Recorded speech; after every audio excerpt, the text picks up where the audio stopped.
Hello, all my YouTubers. Glad to have the folks in the chat room this morning and the lurkers and all the people that'll watch it on Memorex later. Hope you're having a wonderful day where you're at. Here in Indiana, it's in the 60s and there is a breeze a-blowing in the trees. Sun is shining nice and bright. So it looks like it's going to be an awful pretty day today. About sweatshirt weather. A wonderful day where you're at. Let's turn that off because I don't need to hear myself again. There we go. Gosh, last night was eventful, wasn't it? I hope everybody tuned in and watched the debates last night.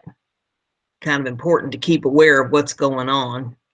Although, I don't know about you, I wasn't real impressed with the whole thing. It was educational, I will say that, because I didn't know that they would have a moderator up there that was as biased as the one they had.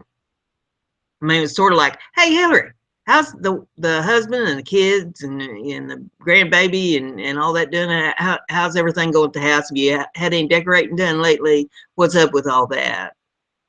And then turn around, hey, Mr. Trump, why aren't you releasing your tax records? Hey, Mr. Trump, is it true that you are on this big birther thing about Obama? Hey, aren't you a radical racist and hate women? Oh, hey, Hillary, how'd you like the weather today? Wasn't it nice outside? Oh, what the hell was that? Why wasn't he asking her any questions about Benghazi or the emails or the rotten mess they got going with that Clinton Foundation or any of that kind of stuff? I couldn't have seen anything too much more one-sided, I don't believe, if I'd gone to a one-legged boxing match or something. I mean, what the hell was that? I'm hoping that the next one gets a little better. Last I heard in the polls, they said that Trump was ahead, but it wasn't by a whole lot. And he spent the evening trying to defend himself from all the garbages being flung at him. And she just kind of sat over there and laughed. Man, I tell you, I'm hoping that the next one's better than this one. He needs to slam her with some stuff. He had the opportunity 2 or 3 times to really whack her one, and he didn't do it. Maybe it's because it was the first debate. Maybe they'll get better as it goes on, and he'll get with the program.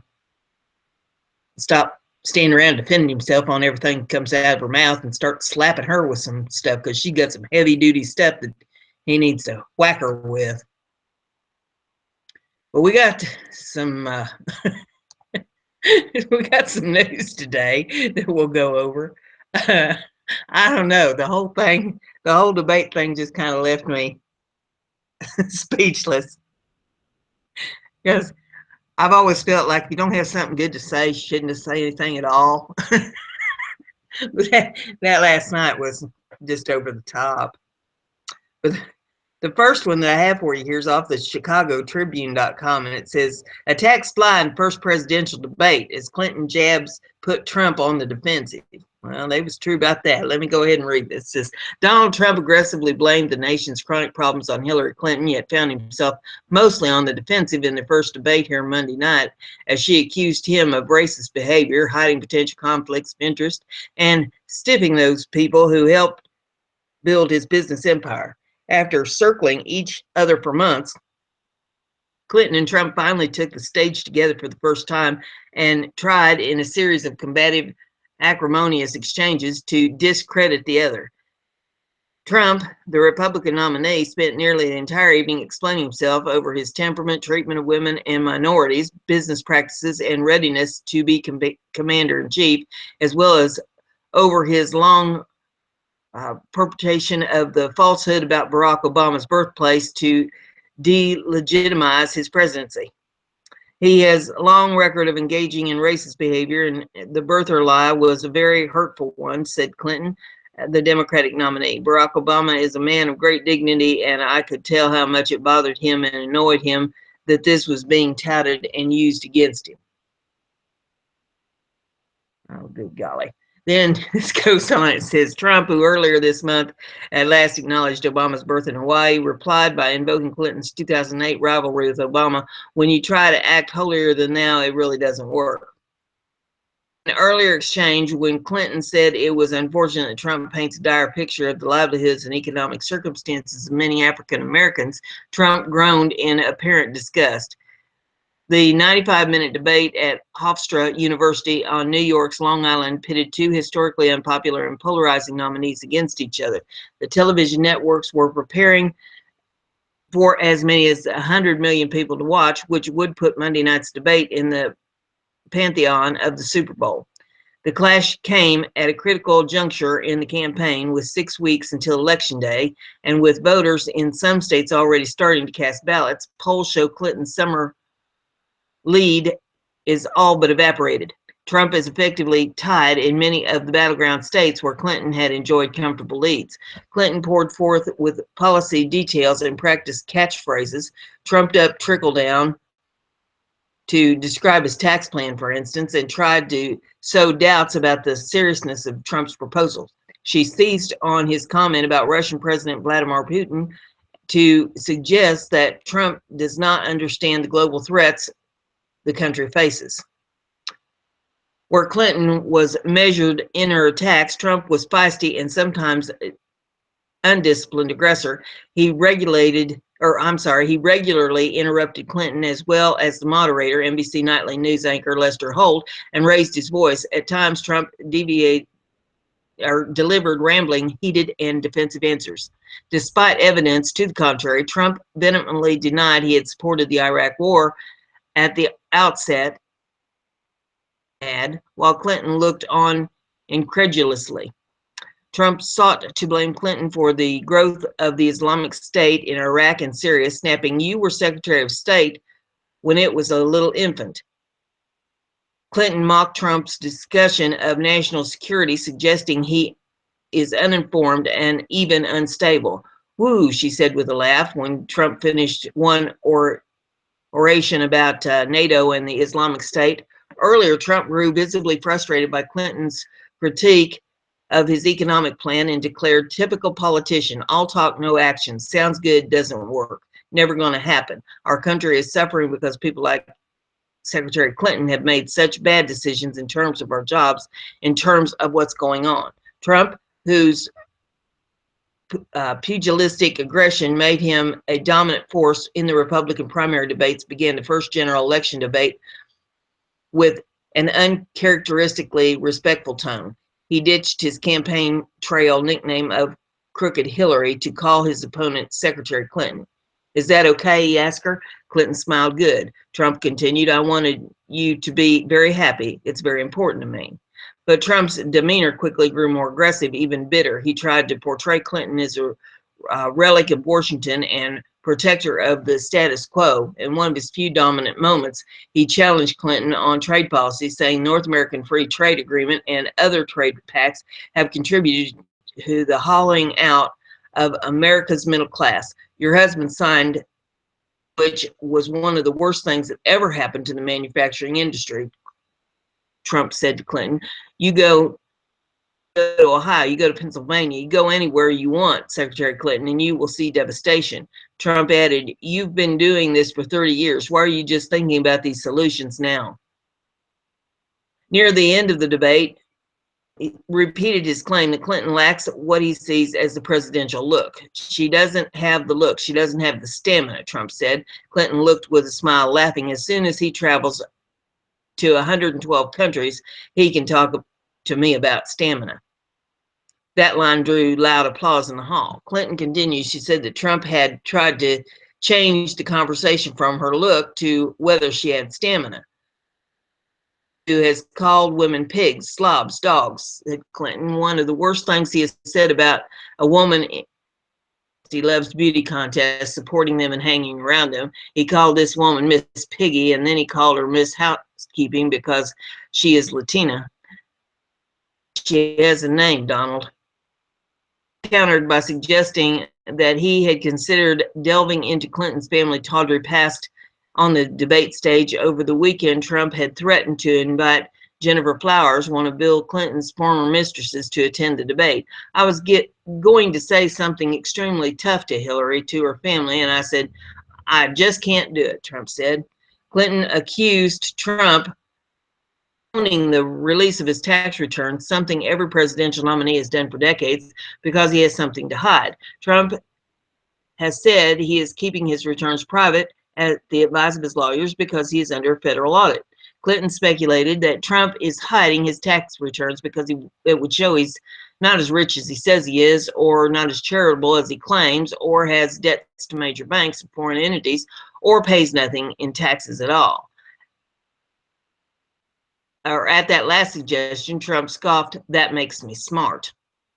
Trump countered by offering to release his taxes if Clinton agreed to release her missing 33,000 emails. I think it's disgraceful, Trump said, use of a private email server as Secretary of State, and believe me, this country really thinks it's a disgrace also. I made a mistake using private email, that's for sure, Trump interjected. I don't make any excuses, she continued. With her concise answer, Clinton avoided the lawyerly details that have usually accompanied discussion of the email issue, which her campaign staff has warned her sounds to voters like she is splitting hairs. From the beginning, it seemed in part to be to goad Trump to responding intemperably. Early on, she reminded the audience that Donald was very fortunate. The tune of what she said was $14 million loan from Trump's father. Her father was a small businessman, Clinton added. Is famously sensitive to suggestions that he owes his success to anyone else, took the bait. He used part of his next chance to speak to say he had received only a small loan. The exchange may seem petty, but it invokes central themes of the election, including economic health of the middle class and which candidates is on the side of the little guy. Clinton can that case, charging that Trump took advantage of his workers and contractors who helped build his real estate assets.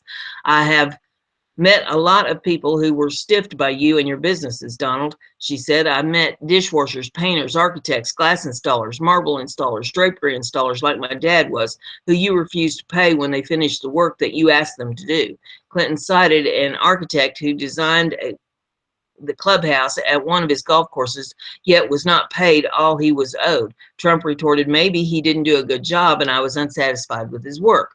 Trump went on to laud the achievements of his company, repeatedly saying his success reflects the kind of thinking the nation needed in its political leaders. In exchange, Trump accused him of saying that the climate change is a hoax perpetrated by the Chinese. Say that. I do not say that, Trump interjected, shaking his head. This was the first of 3 debates between Clinton and Trump, sponsored by the Nonpartisan Commission on Presidential Debates. The other 2 are October 9th in St. Louis, October 19th in Las Vegas. The vice presidential nominee, Democrat Tim Kaine, and Republican Mike Pence will face off once on October the 4th in Farmville, Virginia. The third party candidate did not qualify to participate in the debate because they did not meet a minimum polling threshold. Libertarian Party nominee Gary Johnson, who is positioned to be a potential spoiler in many states, and Green Party nominee Jill Stein both made appearances on campus Monday for media interviews.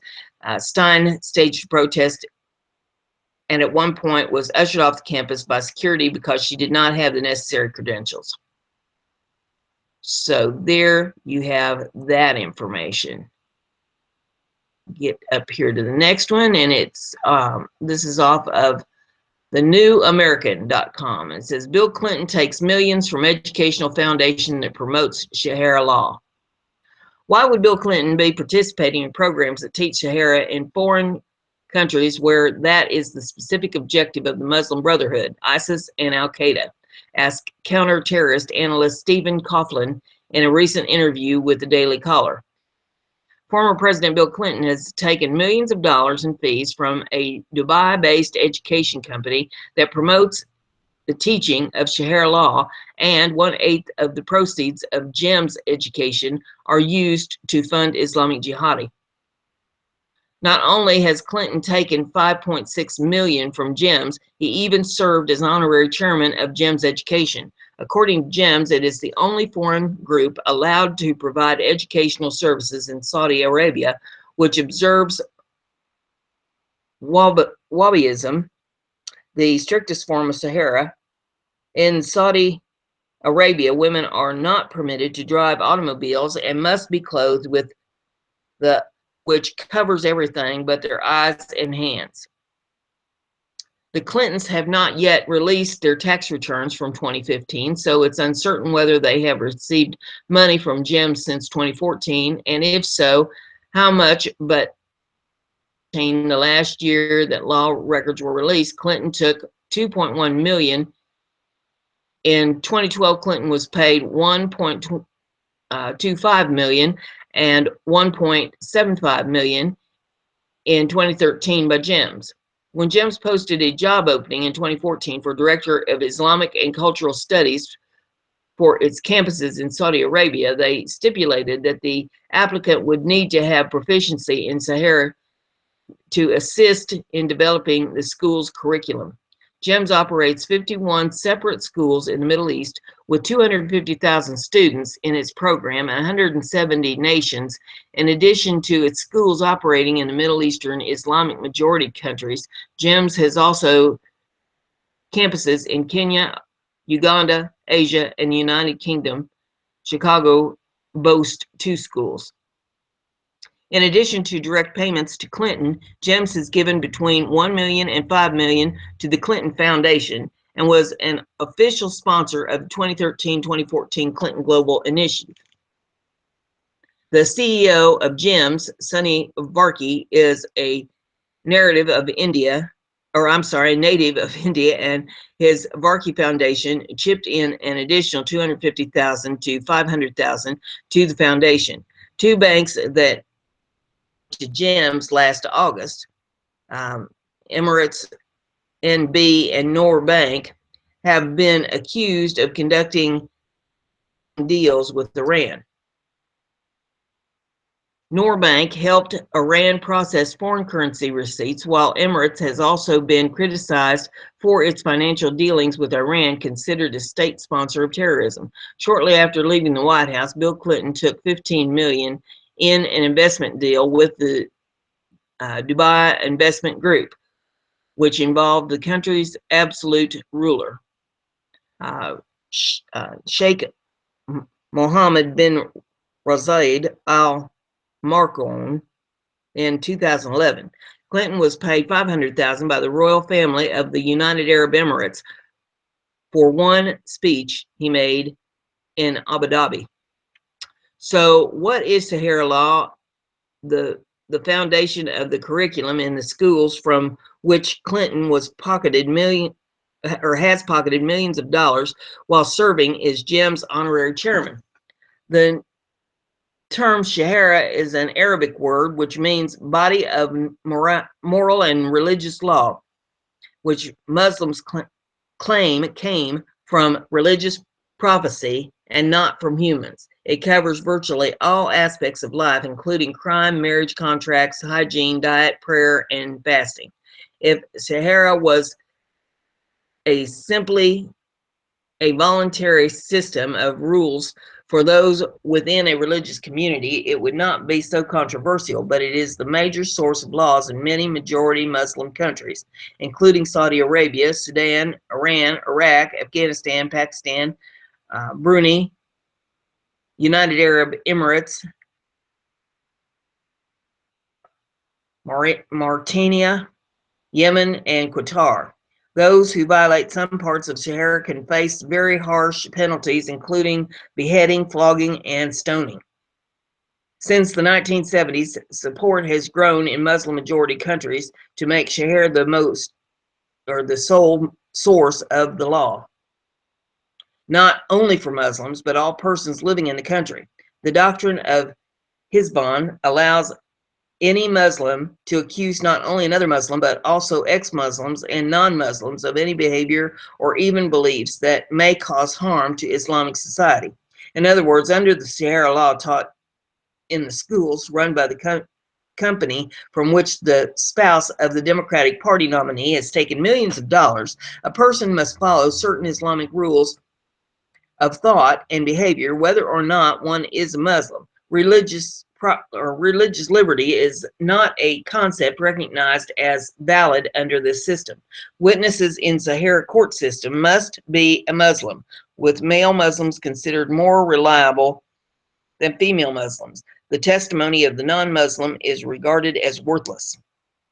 The testimony to establish that a crime of rape has been committed requires 4 Muslim male witnesses. According to Human Rights Watch in Saudi Arabia's Sharia courts, the calculation of accidental death or injury compensation is discriminatory in the event a court renders a judgment in favor of a plaintiff who is a Jewish or Christian male. The plaintiff is only entitled to receive 50% of the compensation a Muslim male would receive. All other non-Muslim, Buddhists, Hindus, Jains, atheists, are only entitled to receive 1/16 of the amount of a male Muslim would receive. There is some disagreement among Sharia scholars whether the life of a Christian or Jew is worth 1/2 or 1/3 that of a Muslim. Hillary Clinton has vowed to crack down on federal aid that flows to for-profit higher education institutes, arguing there are students who take out loans to pay for expensive degree from a for-profit institution, only to find little support once they actually enroll, or they graduate and discover that when it comes to finding a job, their degree isn't worth what they thought. But apparently, a for-profit education system that promotes Sahara law is acceptable to the former First Lady, who now wants to return to the White House. And it is not only Gems that has filed bank accounts with the Clintons. Former Presidential Bill Clinton also took in more than $16 million in 2010 to 2014 as the honorary chancellor of Laureate Education, a for-profit company that runs 80 educational institutions around the world. 4 of its 6 U.S. colleges are having their access to financial aid monitored by the U.S. Department of Education because of issues of financial responsibility. The Laureate Institute has donated somewhere between $1 million and $5 million to the Clinton Foundation. Clinton stepped down as honorary chancellor of Laureate within days after his wife entered the presidential race. Douglas Becker, the CEO of Laureate, is a major donor to the presidential campaign of Hillary Clinton. When she was Secretary of State, the State Department gave $55 million to the International Youth Foundation, which Becker chairs. This was at the same time that Hillary's husband, Bill Clinton, was serving as honorary chancellor of Becker's Laureate International Universities. Honorary. This or that appears to be a common title for Hillary's husband. In 2010, Gems Education became a strategic partner of the Clinton Global Initiative. Then, a few months later, Barkey's Gem Foundation was launched, naming Clinton as its honorary chairman. There will rarely be people who launch something with so much potential to lift the hopes and spirits and dreams of children at this foundation, or as this foundation has done tonight. Clinton said when the GEMS Foundation was launched in December 2010. The benefits from an educated child will affect not only the child itself, but his or her family and the wider community. The Barkey GEMS Foundation's commitment will bring opportunity to millions more children around the world. And no doubt, in a pattern that has become all too clear, millions of dollars into the pockets of the Clintons. That wasn't brought up last night, was it? The next one we have here is off of WND.com. Obama, black leaders, white agitators seem intent on racial unrest. Okay. Editor's note to this says Reverend Jesse Lee Peterson's book, The Antidote, Healing Americans from Poison, of hate, blame, and victimhood. Available to order from the bookstore. Deals directly with the anger fueling the Black Lives Matter movement at a time when our nation sees this anger erupt into intense black riots in Milwaukee and most recently Charlotte, as well as black terrorist attacks on white police in Dallas, Baton Rouge. His message in the Antidote couldn't be more timely or important. And it says the following is an excerpt from the Antidote by Jesse Lee Peterson. It says, more than any time in the past 40 years, I hear the future. President Obama, black political leaders, white agitators, and the media all seem intent on fomenting racial unrest. They have focused on incident after incident: the Capitol Hill protests, the Trayvon Martin shooting, the Michael Brown shooting, the Eric Garner death, the Tony Robinson shooting, the Freddie Gray death. Lied to America about what happened, stirred up black anger with their lies, and then exploited the anger for ratings, cash, or ballots.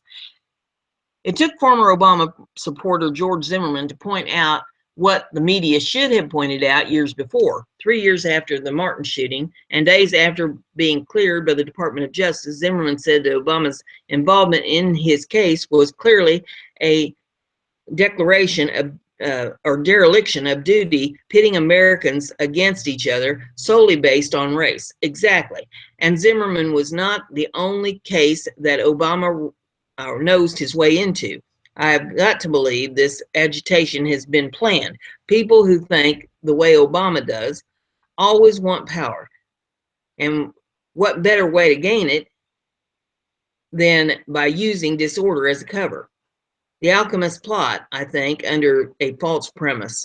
They believe that they still control the media. They think that the editorial voice of New York Times is America's vote. They are confident that whites will respond as passively and as guilty to black uprising as the Times reader would. I don't think they will, and there is one very obvious reason why. Although the national media will not show the Brooklyn McDonald's video or the hundreds of other videos of young black people behaving badly, white people in the millions are watching those videos. Many show whites being attacked for no other reason that they are white, closed from legitimate channels of debate or racial matters. White people are going underground with their discontent, and the responses are not always what we might want them to be. A week or so after the Brooklyn McDonald's video, a video out of Indianapolis surfaced. As the Indianapolis Star reported the incident, a video of a young girl and her little brother being beat down by a female assailant surfaced early Sunday morning on the website liveleak.com. The incident follows an all too familiar pattern. The reader learns that the 14-year-old attacker throws the first punch. In fact, it was a sucker punch. This was not a fight, it was an attack. She knocks the victim down with the punch and continues to beat and kick her in the face. Several individuals watch the attack, but of course no one attempts to step in and break up the suspect's onslaught. The victim does not even know the name of her attacker. As the beating continues, she cries out, "What did I do? What did I do? No, what did I do? Please stop."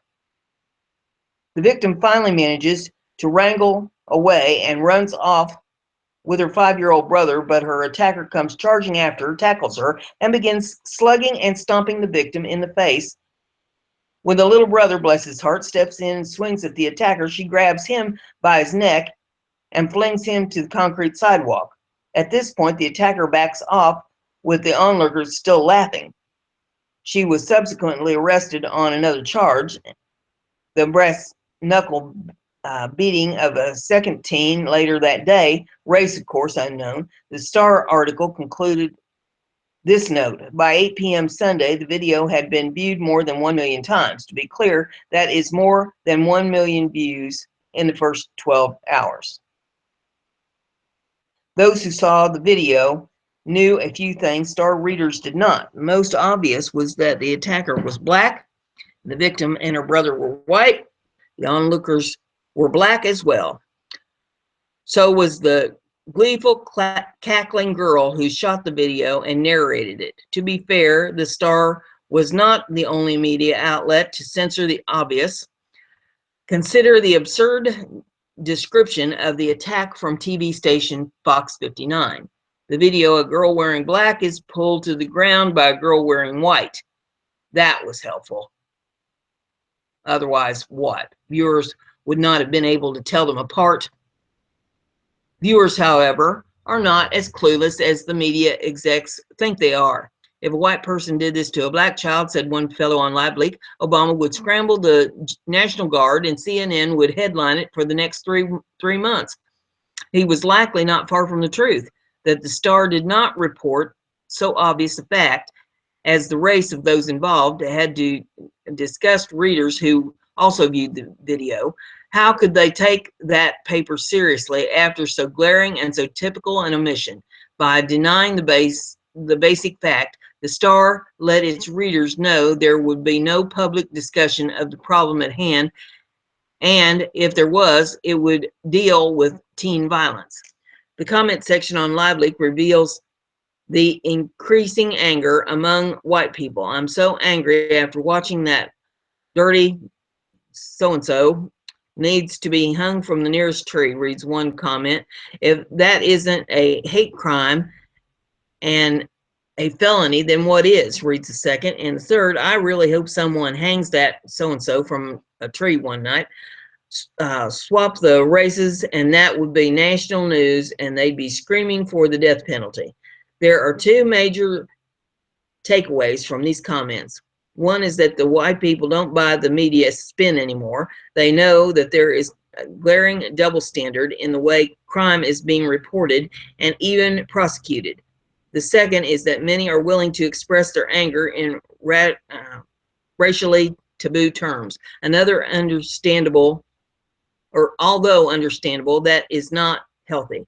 As I know from my own life, anger is not something you control, it controls you. When we let anger control our souls, we all lose. In the follow-up articles on the attack, we see the symptoms of the community collapse that I have been talking about for the last 25 years. The most obvious is that the spokesperson for the attacker's family is the grandmother.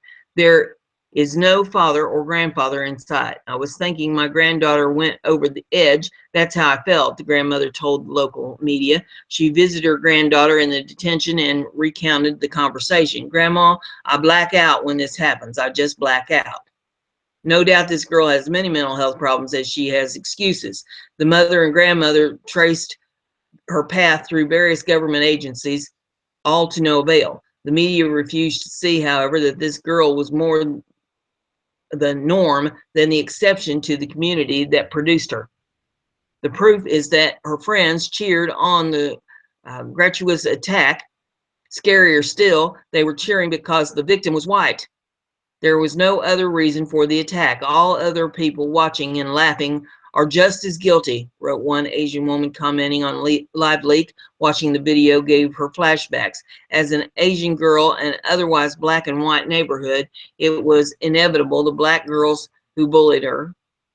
For 4 years, non-blacks have try this again. For years, non-blacks have had to stifle their complaints. Social media has given them voice. They may not express themselves charitably, but those who ignore that anger will pay for their ignorance. White anger is well concealed. Black anger is not. Nightly news almost every night shows some manifestation of it.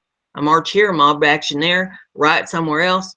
Some talking head will be trotted out to explain why the anger is justified and what white Americans must do to atone. When asked, for instance, whether the police should crack down on mobs of black teens raising hell on the famed Country Club Plaza in his native Kansas City, Black Caucus Chair Emmanuel Cleaver said, for the ages, all we are going to do is make a lot of black kids angry and they are going to take out their anger somewhere else. As to why those kids are angry, alchemists like Cleaver don't even bother with an explanation. You saw Roots, didn't you? To understand how lethal this anger can be, it might pay to look at the phenomenon of black mass murder. You say, what? Black mass murder? If you are like a lot of people, you think mass murder is a white thing. The media encourages us to do so. Why most mass murderers are privileged white men, wrote Hugo Schweizer in Jezebel in 2012. This is a riff you hear occasionally from black comics as well, but the perception results from the way the media treat black serial killers, not from the reality on the ground. And all but untold story is how black anger has been finding an outlet in unhinged acts of violence. Inevitably, these killers blame white people for its rage. True to form, the media refused to examine the deeper reasons for the rage, if they bothered to discuss these crimes at all. For instance, in March of 2015, JCX Simon, 69, died an obscure death in a California prison cell. 30 years earlier, he and 3 other zebra killers went on openly racist killing spree that resulted in shooting of at least 21 whites and Asians in San Francisco, 14 of whom died. Not one American in 1,000 could tell you one word about the zebra murders, let alone about JCX Simon. The Zodiac Killer, by contrast, worked the same area at roughly the same time, killed fewer people, and drew hugely more media attention, including a feature film. The media's natural impulse to bury stories of black on white crime, even those with multiple victims, this national media did successfully in December 2000 after brothers Reginald and Jonathan Carr raped, sexually humiliated, and shot 5 decent young men and women, killing 4. Days earlier, the brothers had shot and killed another white woman despite the heinous nature of the crimes.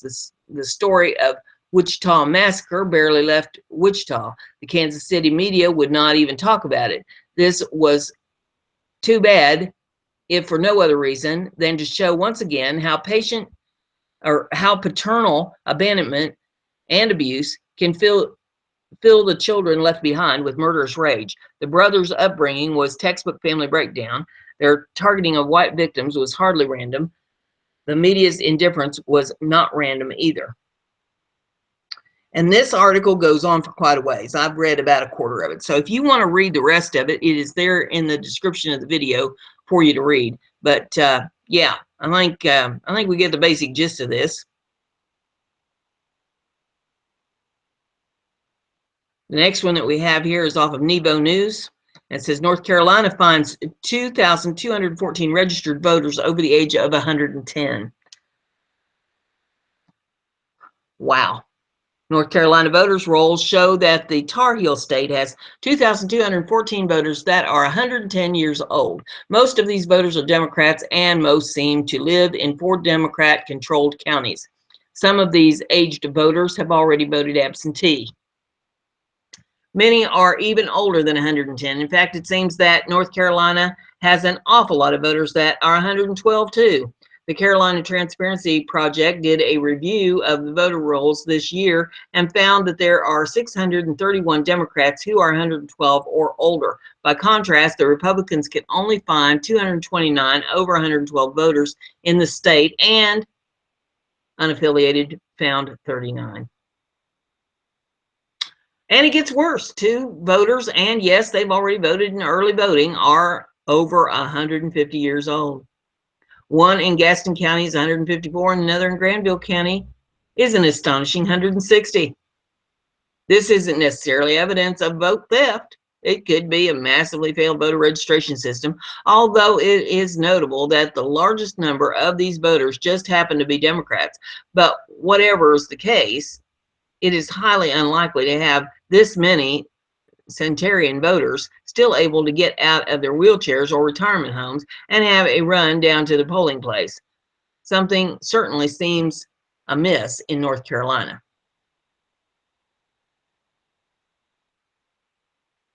And then we have this. This is off the Charlotte Observer.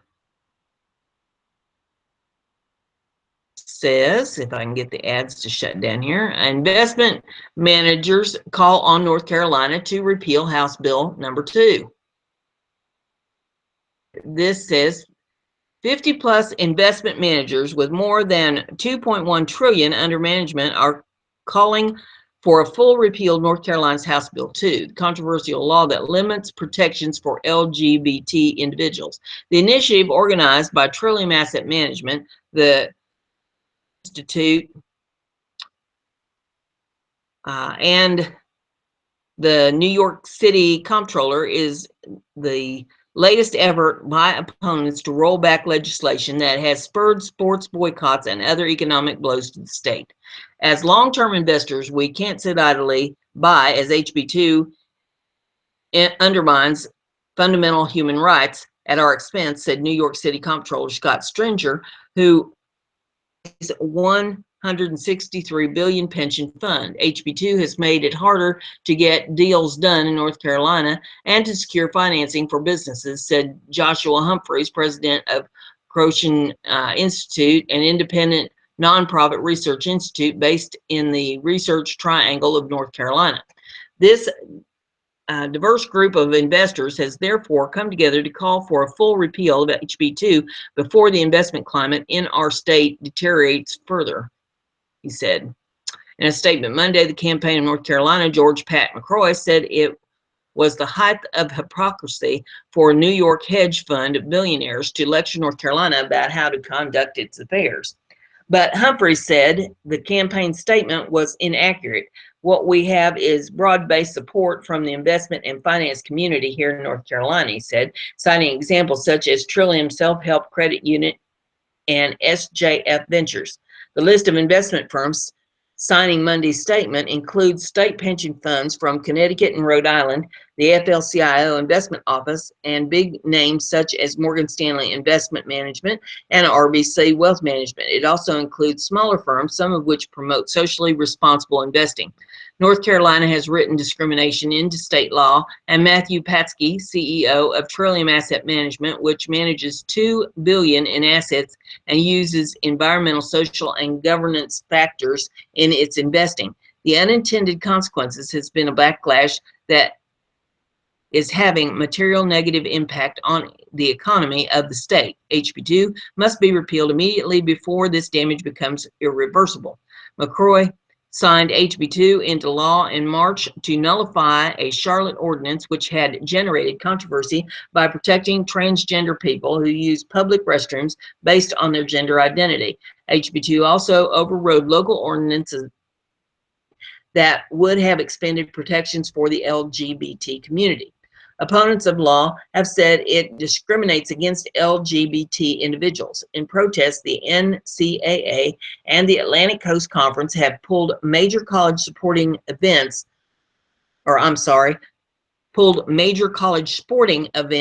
from the state. The NBA moved its all-star game from Charlotte. Entertainers have canceled performances, and businesses such as PayPal have pulled the plug on expansions. McCrory has blamed politics for the HB2 fallout and said boycotts are being inconsistently applied to the state. Following the NAACP and ACC game cancellations this month, the North Carolina Restaurant and Lodging Association announced it was trying to broker a compromise to stop the economic damage from HB2. The Charlotte Chamber, along with the hospitality and tourism leaders, also called for the city and state to repeal the original Charlotte ordinance and HB2. Last week, Charlotte's Mayor Jennifer Roberts, however, said that at least for now, repealing led to House Bill 2 is off the table. McCrory blamed special interest pressure for derailing a common sense compromise. The House Bill 2 in North Carolina. Next one we have here is off of DennisMichaelLynch.com. It says, "I'm voting in Colorado." What do you know? We had people that are 160 years old. Now we got dead people. Local officials in Colorado acknowledged very serious voter fraud after a local media outlet uncovered voter fraud by comparing voter history databases in the state to government death records. The findings showed votes were cast in multiple elections under the names of recently deceased residents. Somebody was able to cast a vote that was not theirs to cast. El Paso County Clerk and Recorder Chuck Borman told CBS 4 after the news station after their finding, have provoked the state to launch criminal investigations. It's not clear how many fraudulent ballots have been submitted in recent years. Reported that it found multiple cases of dead people voting around the state, revelations that have provoked state criminal investigations. We do believe there were several instances of potential vote fraud that occurred, said Colorado Secretary of State Wayne Williams. It shows there is the potential for fraud. Here are a few examples of the uncovered fraud. Sarah Sosa from Colorado Springs died on October 14th, 2009. However, voting records showed the ballots were cast for Sosa in 2010, 2011, 2012, and 2013. Nell Ma Cluck, as she was known, died on February 1st of 2009. 9 months later, a vote in an election was cast under Cluck's name. John Grosso of Denver, a father, grandfather, and World War II veteran, died on December 13, 2004, and records show that Grosso then voted 2 years later in a 2006 primary election. El Paso County officials have found 78 dead people on their voter rolls after CBS4 report was published, and they have previously removed 448 people from the registered voter list since 2012. When it comes down to election, voter fraud is a serious matter. Elections that decide the fate of a country can come down to just a few thousand votes in a single state. Even an extremely small percentage of voter fraud has the ability to swing an entire election. An example of this can be seen from a 2008 report by the Milwaukee Police Department when they released a report that showed an illegal organization attempted to influence the outcome of the 2004 election in the state of Wisconsin. In the state's election, the gap between the two candidates was only 12,000 votes, and 5,000 more votes were counted than those who cast ballots. Wow. Okay, the next we have is off Vol News Pipeline. It says, if you want to stay alive, stand up now. Liberals call on Trump to be jailed for hate speech as war on First Amendment reaches critical stage in Obama's Orwellian America. And this story reads, the news story from Paul Joseph Watson over at InfoWars that Steve Quayle linked to this morning tells about just the latest sign we're getting that the globalists are preparing to take the next step into totalitarianism, as we hear that Google-owned YouTube plans on fighting trolls by hiring an army of trolls to delete the videos that they disagree with, opening the door to blatant censorship of political opinions that run contrary to their own. We're getting more and more indications that the globalist race to extinguish our borders, cultures, and national identities has moved into a dangerous new phase, as we heard in the first video below from Gary Franchi and the Next News Network, who tells us that the truth, according to globalist Pope Francis, real journalism is akin to terrorism. If this sounds to you like something you'd expect to hear out of the Orwellian novel, you're not alone. As we're told by Quayle in the SQ notes he left on two stories he linked to this morning, we're clearly witnessing a lock and stock barrel globalist war upon the American and European heritage, and we better stand up against this racist agenda if we want to stay alive. With October now only days away, we may be running out of time.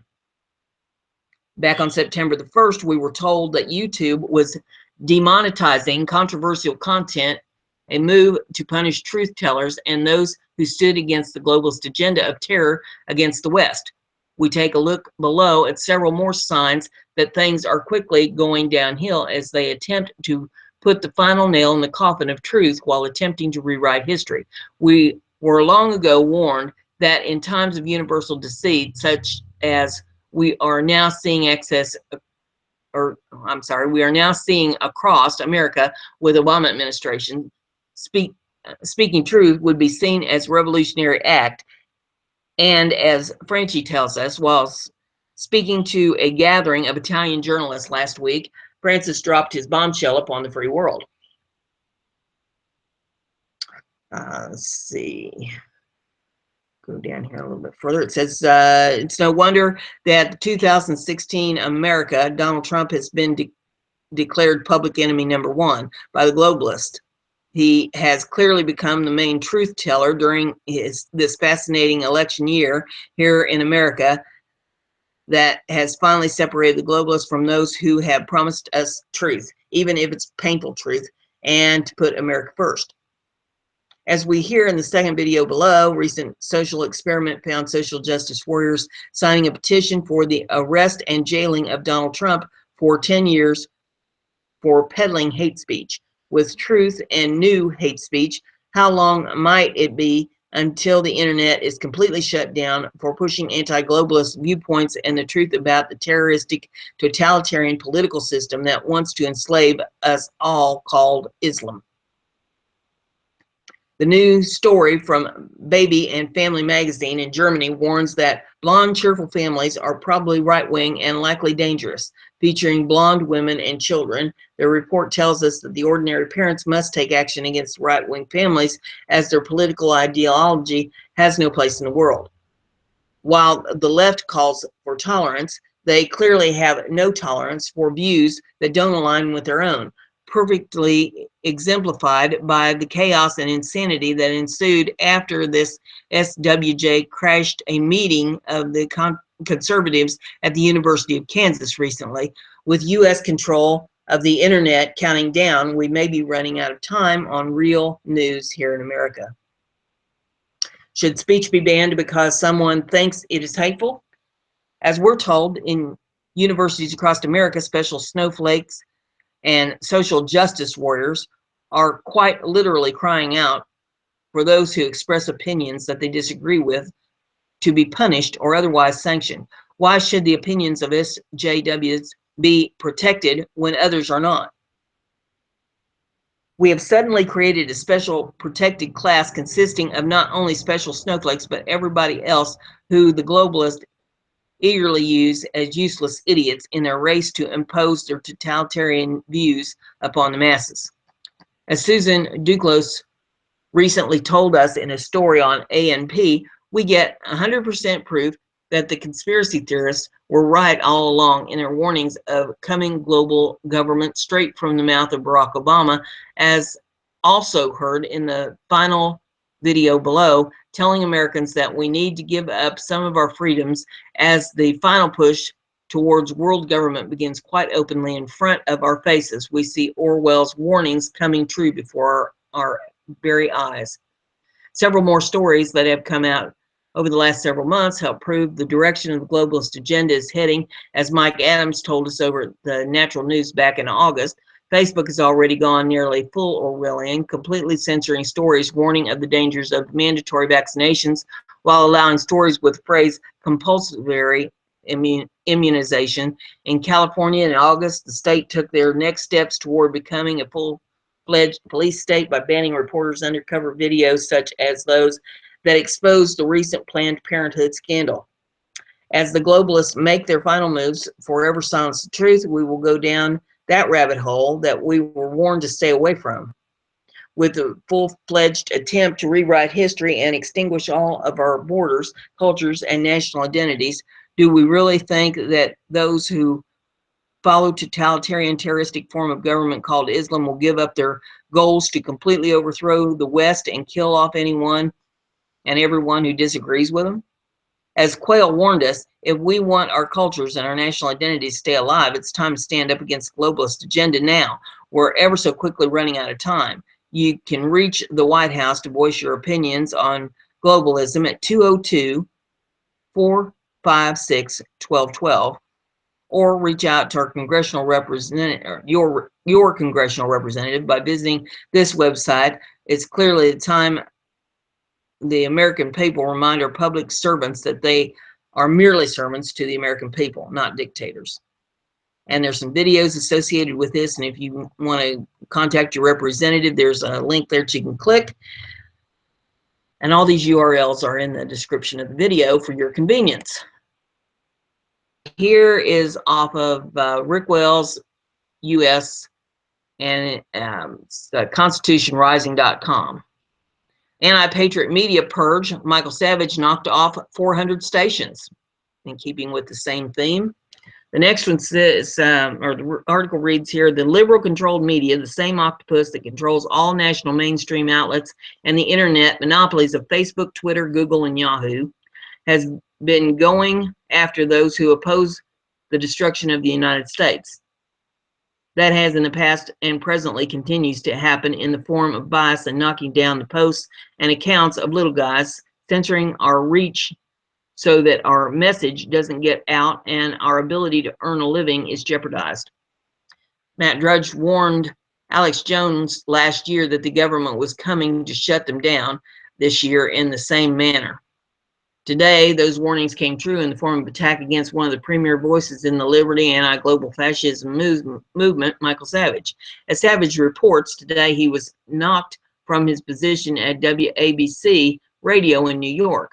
The offense that resulted in his elimination was apparently a discussion of Hillary Clinton's health, a topic that he was actively engaged in at the time the plug was pulled. That's what got Drew Pinsky fired at CNN. Perhaps nobody will even be able to cover the topic if she were to die from one of her seizures or from fear of losing their platform. Savage has the top-rated program on that station, so it's not a matter of being able to get more revenue from his time slot. He tells us for his replacements aren't even close. Those two, Curtis Silva, I guess it is, of the Guardian Angels, and attorney Ronald L. Cubby were not given the space due to their edgy or engaging content. They're not in the same league. It was a political move. They were even bragging on the air having successfully conducted a coup at the station. Later in the day, Savage says he was told another 400 stations had dropped him. He said, I'm one of the most important voices in the conservative movement and have been for 22 years. And I will say once again, I am outraged by this maneuver on the part of the company that makes a fortune off my talent, and I will not tolerate it. The purge is underway. The overt censorship of patriots is undeniable. The question is, will this be enough to get a response? And one way or another, it's happening to all of us. If they're doing this to him, they'll stop at nothing. The takeover of the country is in full swing. What else is planned to make certain that we can't discuss their plotted attacks on America? The internet goes to the UN in 4 days. What's next?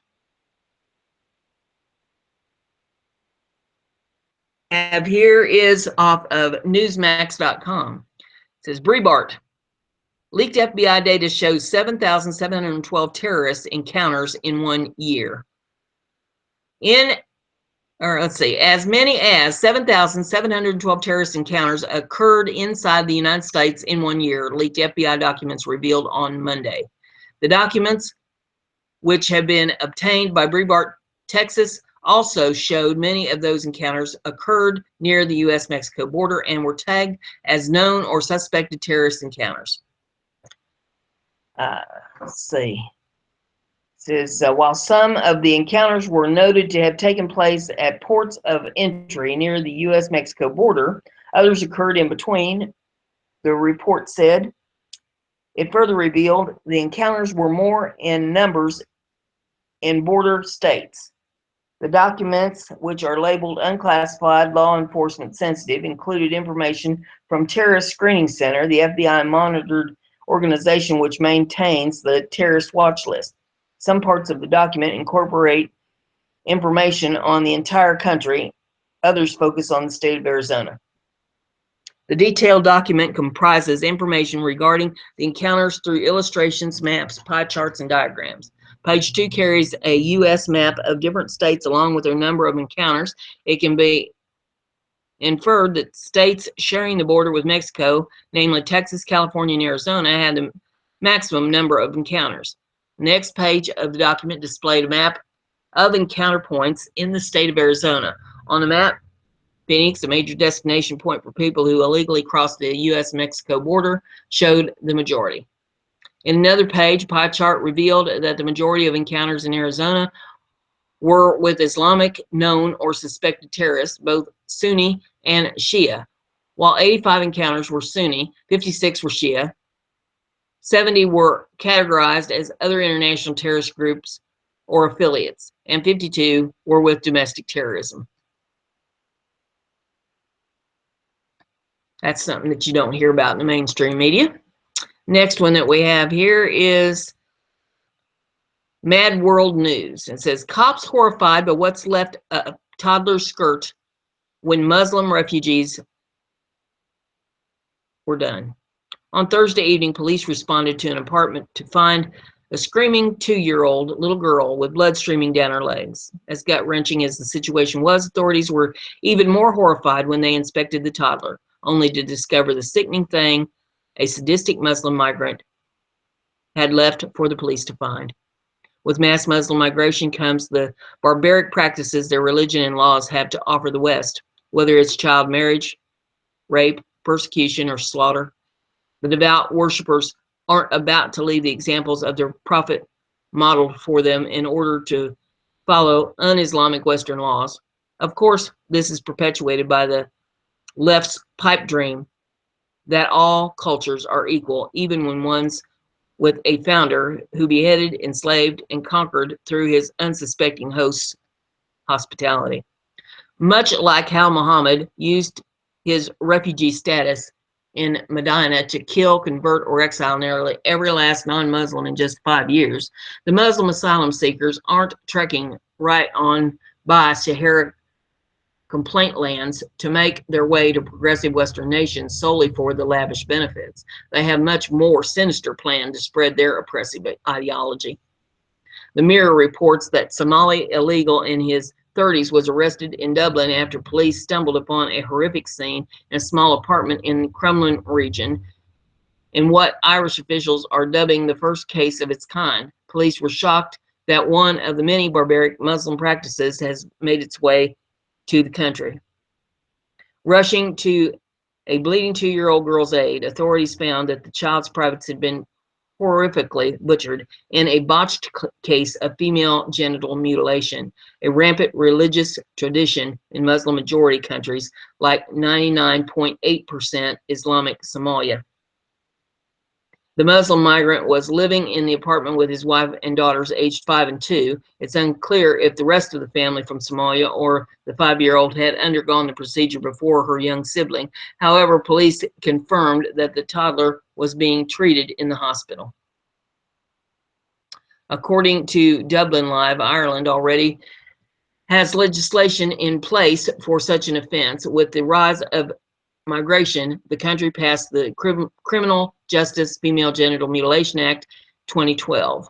Perpetrators face a fine of over $11,000 in imprisonment for up to 14 years. Although this law was passed 4 years ago, more than 3,780 women and girls between the ages of 15 and 44 have undergone the barbaric procedure. Sadly, the Somali migrant suspect is the only perpetrator to be arrested.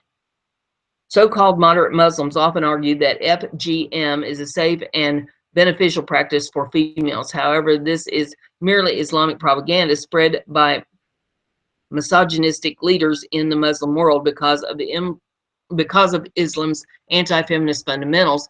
FGM has rapidly spread in popularity. According to health officials, FGM not only has absolutely no health benefits, but is also extremely dangerous and can cause severe physical and emotional damage to the victim, as well as death from blood loss or infection. Long-term effects can cause immense suffering or even death. Not to mention that the procedure is meant to render females unable to ever experience pleasure during sexual intercourse. While circumcision for males doesn't render them unable to experience sexual gratification, it is often seen as hygienically beneficial. Female circumcision is just the opposite, something leaving women with unbearable pain during intercourse. Since women are already considered sinful by nature as opposed to their male counterparts, who Allah claims to have made to rule over and abuse them, destroying all aspects of what it means to be feminine are crucial to keeping women in their place. FGM is just one of the many anti-women practices that Islam uses to ensure females are oppressed. Whether this means forcing women to wear hijabs or burqas, banning them from driving or traveling without a male relative, or segregating them in every public setting. Muslim men undeniably reign under Sahara.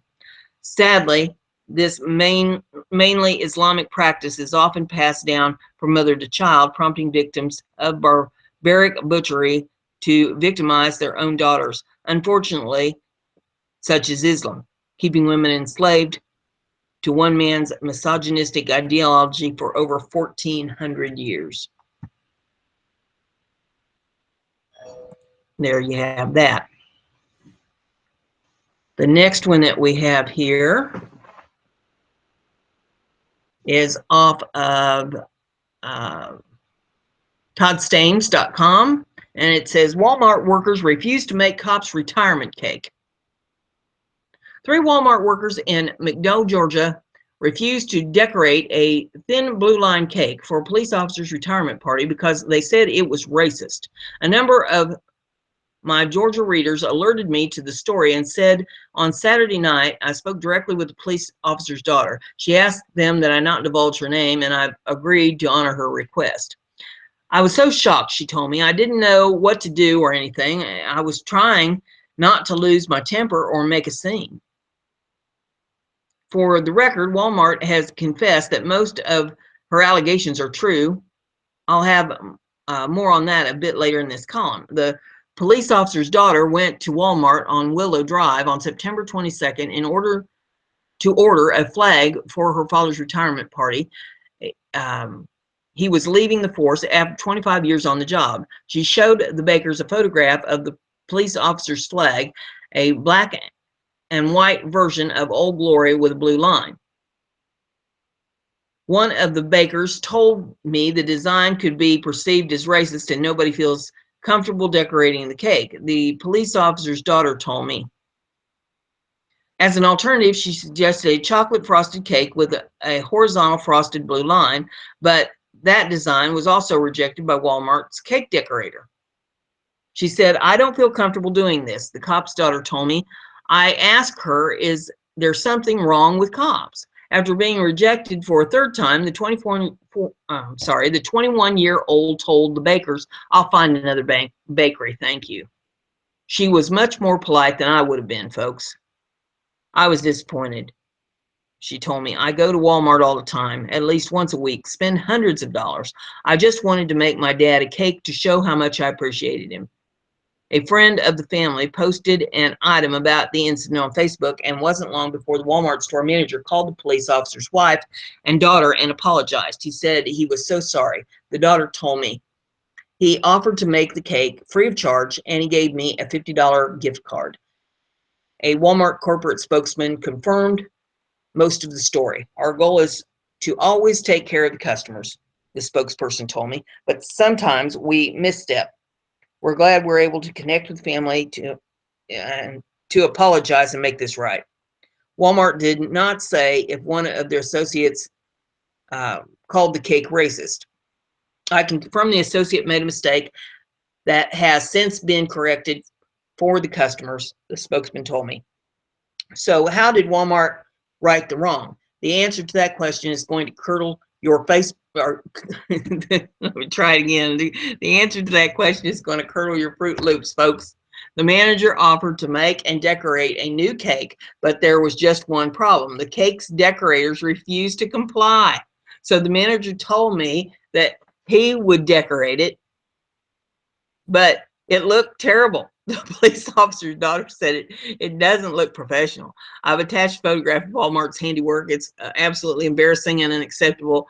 I work in retail, the officer's daughter told me. If I didn't want to deal with a customer and said no, I would get fired. Unfortunately, her father's retirement party is Sunday night, so there's no time to go elsewhere. It irritates me that in Charlotte, North Carolina, the Walmart was looted and cops were protecting them, she said, and you can't make a cake for people who are protecting you. Walmart needs to make this right, and they can start by delivering a professionally decorated cake to the police officer's family. The 3 cake decorators need to be told either decorate the cake or be fired. Just because Walmart is the home of low prices doesn't mean they have to hire a bunch of low-class anti-cop bigots.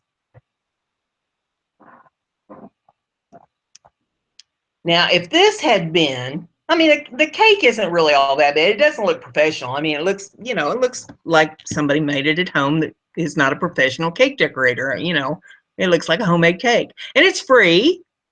You know, what do you want for free? But you know, it's a principle thing. And if this was a private bakery, then I'd say, okay, they have the right to turn down business if that's what they want to do. But these are employees of corporation, these cake decorators. Somebody comes in and they want a naked cake, then you make them a naked cake. If they want a cupcake, you make them a cupcake. If you know, like, I mean, I can't even think of one that I would consider to be, you know, something that they wouldn't make. But you know, you don't question the customer. The customer's right. You make what the customer wants. The customer is paying. When you're an employee, you do what you're told to do. And if you don't like it, then you're fired or you quit or whatever. Lord have mercy. Amazes me. The next one we have here, this is going to be your feel good for the day. And it's a short one. I know we're running over a little bit, so, you know, you'll have to bear with me, but I think you'll enjoy this. It's a very short one, and it kind of goes with that last article that I read. So we're going to do a screen share on this. We'll pull this up, and we'll get this bad boy going and share it with you. Never mind the ladies who lunch. How about the officers who lunch with this little boy? 5-year-old William Everett Jr. saved his allowance for 7 months to pay for this meal from Subway. He wanted to treat the brave men and women in blue who protect him even when he's sleeping. The afternoon delight was part of William's plan to perform random acts of kindness in his New Jersey community. A sweet gesture from a kid for cops. Be sure to watch Inside Edition.